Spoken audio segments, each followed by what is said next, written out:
Il est certain que le cœur battant de Strasbourg, qu'on appelle la Grande Île, classée au patrimoine mondial de l'UNESCO, a de quoi fasciner avec sa majestueuse cathédrale Notre-Dame qui surplombe ses nombreuses rues pavées au charme bucolique, bordées de maisons à colombages. Strasbourg est généralement une destination incontournable lors d'un séjour pour visiter l'Alsace, comme en période de fin d'année où on en profite pour y découvrir l'exceptionnel marché de Noël, l'un des plus anciens et plus célèbres d'Europe.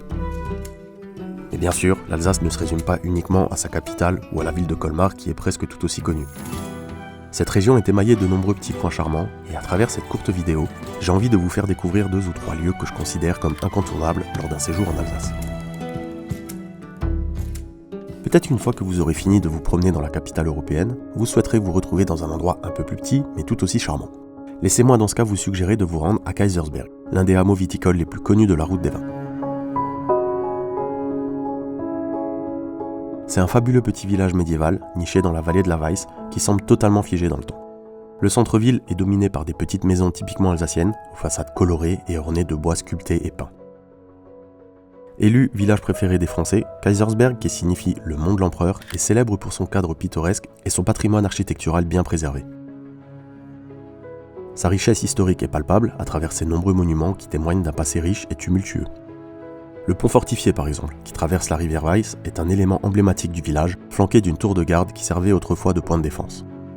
Mais c'est sans aucun doute les vestiges du château du Schlossberg qui marquent davantage les esprits. Édifié aux alentours de 1218, sa tour, accessible au public, est perchée fièrement au sommet d'une colline et domine la vallée de Kaysersberg, offrant un panorama impressionnant sur les environs, en nous proposant un point de vue différent pour admirer l'église Sainte-Croix.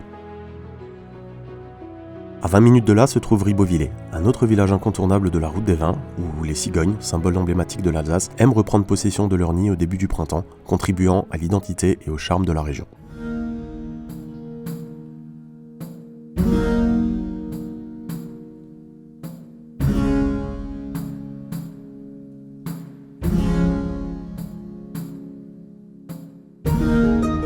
À l'instar de Kaysersberg, l'architecture médiévale de Ribeauvillé prend vie à travers les maisons à colombages qui bordent les rues du centre-ville tout en longueur. Leurs façades, peintes dans les couleurs vives, les détails sculptés et les ornementations des fenêtres et des portes reflètent l'artisanat et l'art de vivre alsacien. La Grand Rue, artère principale de la ville, est bordée de bâtiments historiques, comme l'hôtel de ville avec sa façade de la Renaissance ou la tour des bouchers datant du XIIIe siècle. Mais une fois de plus, ce qui marque véritablement lors d'un passage à Ribeauvillé, c'est le Griesberg, le Haut-Ribeaupierre et le Saint-Ulrich, 3 magnifiques châteaux visibles depuis l'artère principale du village. Et oui, vous commencez à le comprendre je pense, les châteaux sont nombreux dans la région. On en recense pas moins de 450, dont 150 juchés sur les reliefs des Vosges du Nord, tels des sentinelles de pierre, souvenirs d'un passé de guerre, de chevalerie et de puissantes dynasties seigneuriales.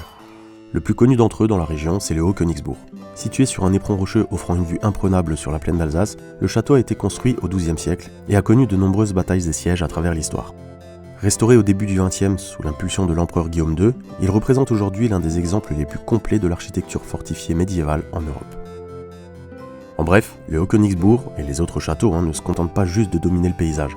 Ils incarnent la mémoire historique de la région et offrent aux touristes l'opportunité de se connecter à un passé marqué par des siècles de conflits.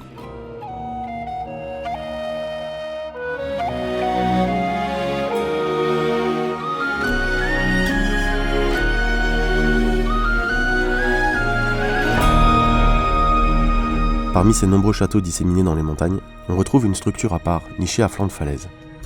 Le mont Sainte-Odile, perché à plus de 700 mètres de hauteur, est célèbre pour son abbaye fondée au 7e siècle par Sainte Odile, la sainte patronne de l'Alsace.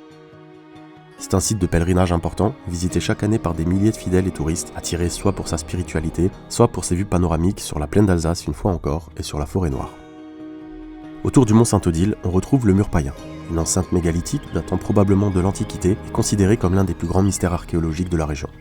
Ce mur, long de plus de 10 km, est composé de blocs de pierre massifs et continue de fasciner les historiens par son origine et sa fonction encore incertaine. Vous l'aurez remarqué, toutes ces structures en grès rose, que ce soit les châteaux ou le monastère, ils sont tous entourés de verdure, parfaite illustration de la manière dont la nature et l'histoire se conjuguent en Alsace. Et je terminerai cette vidéo par un petit coin de nature que je vous recommande de découvrir si vous visitez la région, le lac Blanc, situé à plus de 1000 mètres dans les montagnes.